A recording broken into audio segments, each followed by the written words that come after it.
morning, junior high student. Welcome to day 9 of the Psalms, Summer, Challenge. All right. I trust that you have prayed and read, and now I introduce you to Psalm 29. And let me ask you, when you eat the most delicious hamburger in all the world, do you sit there and go,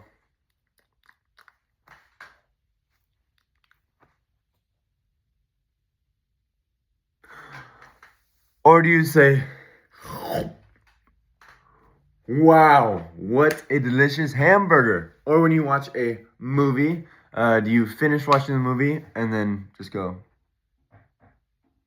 Or do you finish the movie and then you go home, or you go to your friend's house, or you go to wherever and go, did you see this movie? It was so funny and so awesome and so cool and blah, blah, blah, blah, blah, right? Or when you hear a new song and you love it, do you only play it quietly in your own ears so you can hear it? Or do you want to tell the whole world of this awesome song that you just found called Du bist gut genug? Whatever. Right? If you witness something incredible, you let the world know.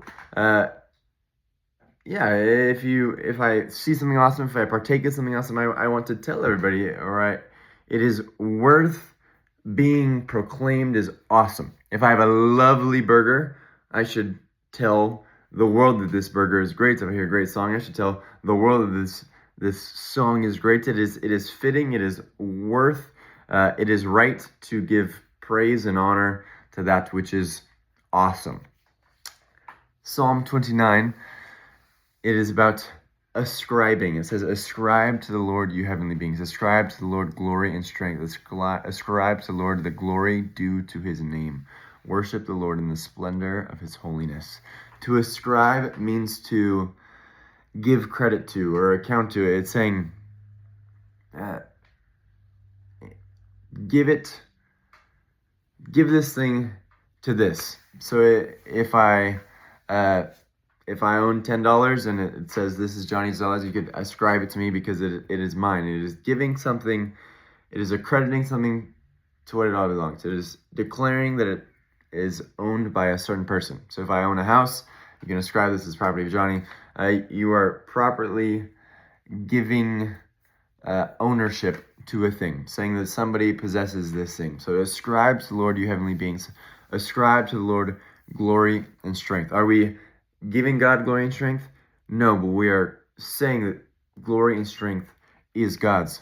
We are ascribing to the Lord the glory due to his name. So give the Lord the ownership of the glory of his due to his name. So saying God is worthy of glory, therefore you are to give the proper glory to him. It's saying to praise God, ascribe it to him because it is due to his name, it is fitting of him. If I have a great burger, and I will say it's a great burger because it's fitting, it's right. It's saying the glory is due to his name. God is worthy of glory, of our praises, of our worship, of everything that we could ever honor him. Every action, every ounce of worship that I could ever present to God, it is, as Psalm 29:2 says, it is due to his name. It is fitting, it is worthy, it is proper, it is right to ascribe to the Lord glory. Worship the Lord in the splendor of his holiness. Do you worship the Lord? And do you think that it is just fitting of him? Do you consider I exist and therefore I should give him honor? Psalm 29:2 suggests, implies, directly says that if you are alive, if you are breathing, there's a God in the universe that is worthy of honor and praise and glory. And it is right for you to ascribe it to him. I should wake up and consider I exist. There's a God that created me that is worthy of glory and honor, and it is only right, it is fair, it is fitting if I, the creation, praise God, the Creator. Worship the Lord in the splendor of his holiness. And then it goes on in verses 3-9. It presents God in a certain manner. It talks about his glory and his power and his strength but it shows it from a aspect perspective. It shows a part or a way that he displays his might, and I won't tell it to you because I want you guys to get to pick it together. But verse 3 is your most obvious, is where it first most plainly illustrates it. And verse 3 and verse 7 are your two biggest hints.